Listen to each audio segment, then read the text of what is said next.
కార్యక్రమానికి చేసినటువంటి మన అడిషనల్ కలెక్టర్ రెవెన్యూ గారు, తర్వాత అసిస్టెంట్ కలెక్టర్ సార్ అంటే ట్రైనీ గారికి, ఇక్కడ విచ్చేసిన వివిధ సంఘాల నాయకులకు మరియు కలెక్టరేట్ స్టాఫ్, పత్రికా మిత్రులు అందరికీ నా నమస్కారాలు తెలియజేసుకుంటున్నాను.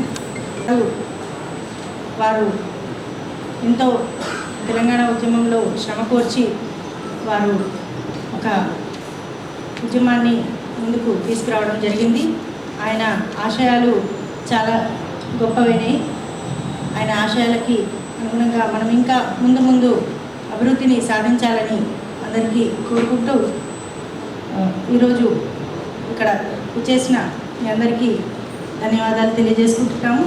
అదేవిధంగా ఇంకా ఎవరైనా మాట్లాడదలుచుకుంటే మీరు మాట్లాడేస్తారు. ధన్యవాదాలు మేడం.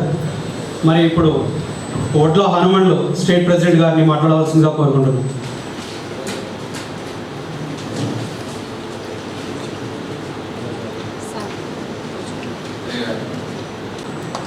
మరియు ఉద్యోగస్తులందరికీ నా యొక్క శుభాకాంక్షలు. ఎందుకంటే ప్రొఫెసర్ జయశంకర్ సార్ విశ్వ బ్రాహ్మణ ముద్దు బిడ్డ. మా విశ్వ బ్రాహ్మణ ముద్దు బిడ్డ అంటే మాకెంతో గర్వకారణం. మా జాతిలో తెలంగాణ కోసం పోరాడి తెలంగాణ సాధన కోసం తన కుటుంబాన్ని త్యాగం చేసి తెలంగాణ కోసం ముందు నడిపించిన జాతిపిత ప్రొఫెసర్ జయశంకర్ సార్ అని చెప్పుకోవడానికి నాకెంతో గర్వకారణం. ఎందుకంటే మా జాతిలో ఉన్న వాళ్ళే చాలా తక్కువ.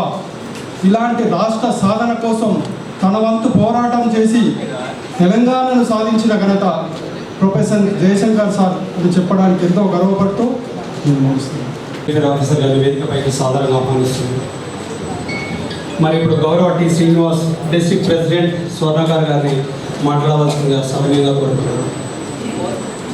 గారి జయంతి సందర్భంగా విచ్చేసిన అధికారులకు, జిల్లా అధికారులందరికీ కూడా, మరియు వివిధ కుల సంఘ నాయకులకు, పాత్రికేయ మిత్రులకు మరియు ఉద్యోగ సంఘం వారందరికీ కూడా నమస్కారం తెలియజేస్తూ, ప్రొఫెసర్ జయశంకర్ సార్ గారు తన జీవితాంతం కూడా ఒక ఆశయం, తెలంగాణ సాధించాలనే ఆశయంతో వారు ఎన్నో పోరాటాలు చేసినారు.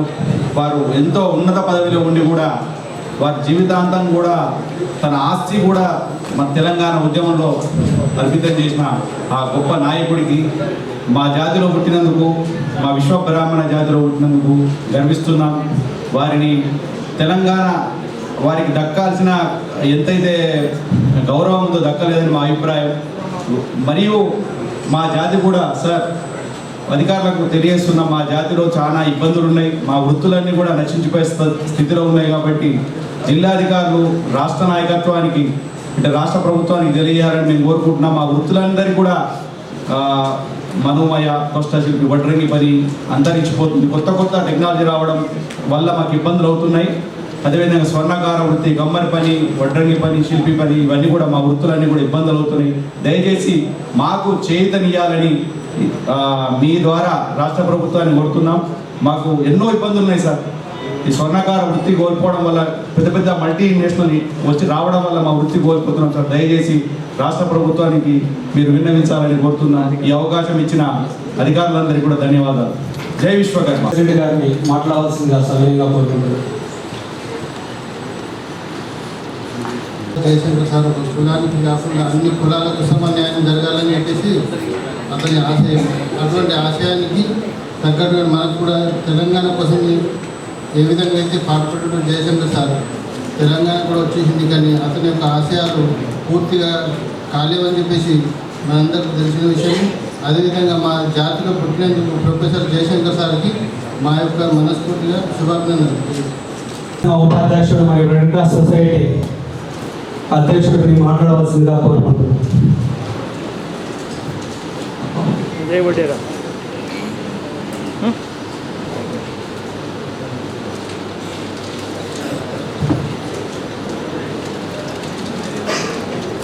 అందరికీ ఆచార్య జయశంకర్ గారి జన్మదిన శుభాకాంక్షలు. వేదికపై ఉన్న పెద్దలు అడిషనల్ కలెక్టర్ గారు, ట్రైనింగ్ కలెక్టర్ గారు, అదేవిధంగా BC welfare officer, minority welfare, నిధులు, నియామకాలు, నీళ్లు, దీని మీద ఆయనకున్న అవగాహన తెలంగాణలో ఉన్న ఏ ఒక్కరికి కూడా అవగాహన అంతా కూడా లేకుండే.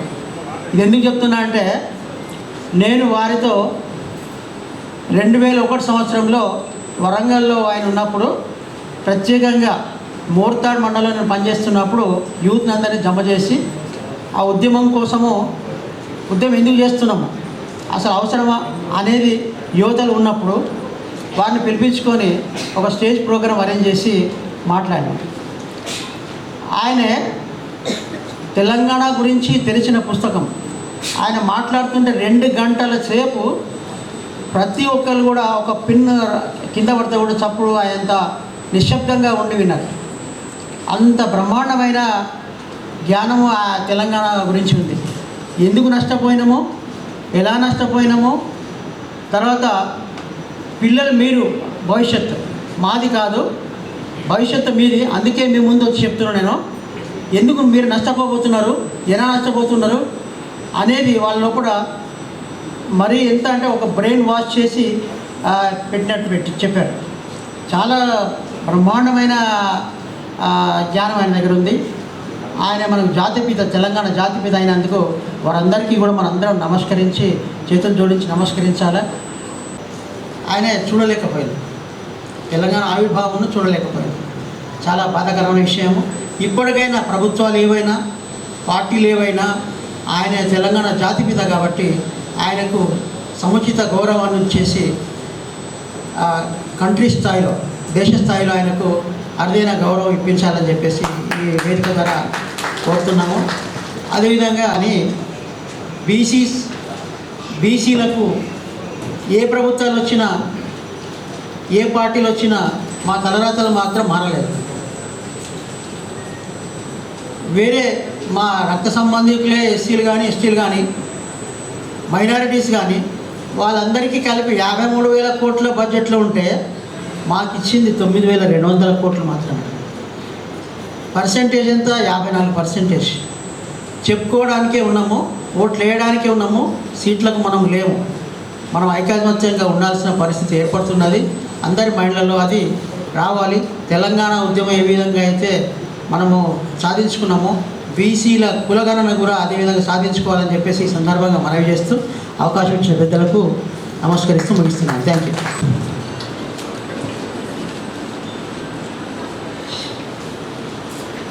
హాజరైన అందరికీ నా నమస్కారాలు.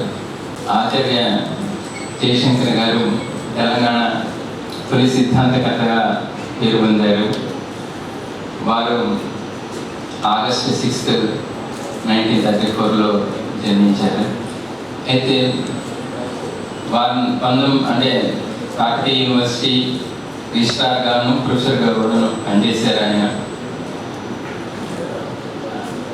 1952 సంవత్సరంలో ఆన్ములకి ఉద్యమానికి కూడా ఆయన పోరాడారు. అదేవిధంగా విశాలాంధ్రకి ఉద్యమానికి వ్యతిరేకంగా కూడా ఆయన పోరాటాలు చేశారు. తెలంగాణలో కొంతమంది ఆంధ్ర వాళ్ళు, అంటే ఆంధ్ర ప్రాంతానికి సంబంధించిన వాళ్ళు, కొంత ఇంగ్లీష్ వాళ్ళకి వస్తుందని చెప్పి అదే ఉద్దేశంతో కొన్ని గవర్నమెంట్ జాబ్స్ అని వాళ్ళకి ఇవ్వడం జరిగింది. వాళ్ళు ఏ విధంగా మన తెలంగాణ వాళ్ళని మనం ఏ విధంగా కొద్దిగా అవమానించినా కానీ దానికి నిరసన తెలిపేవాళ్ళు. అదే కాకుండా కూడా ఆయన అసలు ఏ విధమైనటువంటి మ్యారేజ్ అటువంటి ఏమి చేసుకోకుండా పూర్తిగా తెలంగాణకి అంకితమయ్యారు. ఆయన జీవితాశయం ఒకటే, అది ఏంటంటే తెలంగాణని చూడాలని చెప్పేసి ఆయన కోరిక. ఒకసారి అఫ్జల్గంజ్లో కూడా ఈ పోరాటంలో 7 చనిపోతే నేను కొన్ని కారణాల వల్ల అక్కడికి పోలేకపోయాను, లేకపోతే నేను కూడా అమరవీరుని అయ్యేవాడినేమో, నాకు ఆ అదృష్టం దక్కలేదు అని చెప్పేసి ఆయన బాధపడ్డారు. అంటే దీన్ని బట్టి ఆయన అంకితభావం ఏంటో మనకి తెలుస్తుంది. అటువంటి గొప్ప వ్యక్తిని మనం ఈరోజు స్మరించుకోవటం మనకి ఎంతోగానో అవసరం. తర్వాత ఈ కార్యక్రమానికి హాజరైనటువంటి మీ అందరికీ కూడా నేను కృతజ్ఞతలు తెలియజేస్తూ ఇంతకు ముగిస్తాను.